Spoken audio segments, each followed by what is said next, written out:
Cinema ఇండస్ట్రీలో సెంటిమెంట్లు, లెక్కలు ఎప్పుడు ఎలా మారుతాయో ఎవరూ ఊహించలేరు.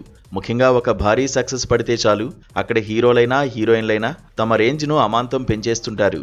ఇప్పుడు సౌత్ ఇండస్ట్రీలో హాట్ టాపిక్గా మారిన పేరు lady super star Nayanthara.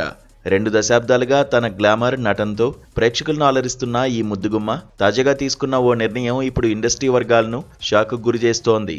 Tollywood, Kollywood అనే తేడా లేకుండా దక్షిణాది చిత్ర పరిశ్రమలో తనకంటూ ఒక ప్రత్యేక సామ్రాజ్యాన్ని సృష్టించుకుంది. హిట్లొచ్చినా ఫ్లాపులొచ్చినా ఈమె క్రేజ్ మాత్రం అంగుళం కూడా తగ్గలేదు. సాధారణంగా హీరోయిన్ల కెరీర్ అంటే 5 లేదా 10 ఏళ్లుంటుంది. కానీ నయన్ మాత్రం గత 20 ఏళ్లుగా టాప్ పొజిషన్లోనే కొనసాగుతోంది. సీనియర్ హీరోలకు ఫస్ట్ చాయిస్గా నిలవడం ఈమెకు ఉన్న అతిపెద్ద ప్లస్ పాయింట్. నయనతార గురించి ఇండస్ట్రీలో ఒక గమ్మత్తైన విషయం ఉంది. ఎన్ని కోట్లిచ్చినా, ఎంత పెద్ద సినిమా అయినా సరే ఆమె ప్రమోషన్లకు మాత్రం అస్సలు రాదు.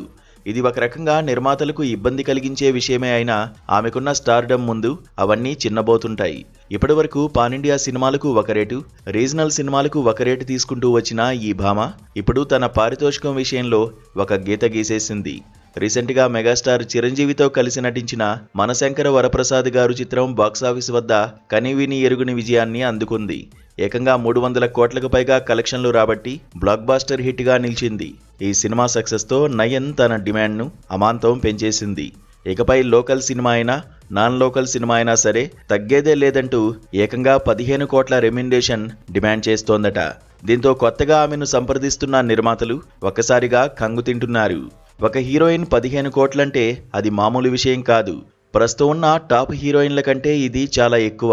అయితే నయన్ సన్నిహితులు మాత్రం ఆమెకున్న మార్కెట్ వాల్యూకి ఇది కరెక్ట్ అని వాదిస్తున్నారు.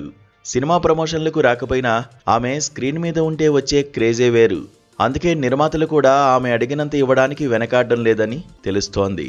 మనశంకర వరప్రసాద్ గారు ఇచ్చిన జోష్తో నయనతార రేంజ్ మరో లెవెల్కు వెళ్ళిపోయింది. మరి 15 కోట్ల రెమ్యునరేషన్ నయనతారకు కరెక్టేనా?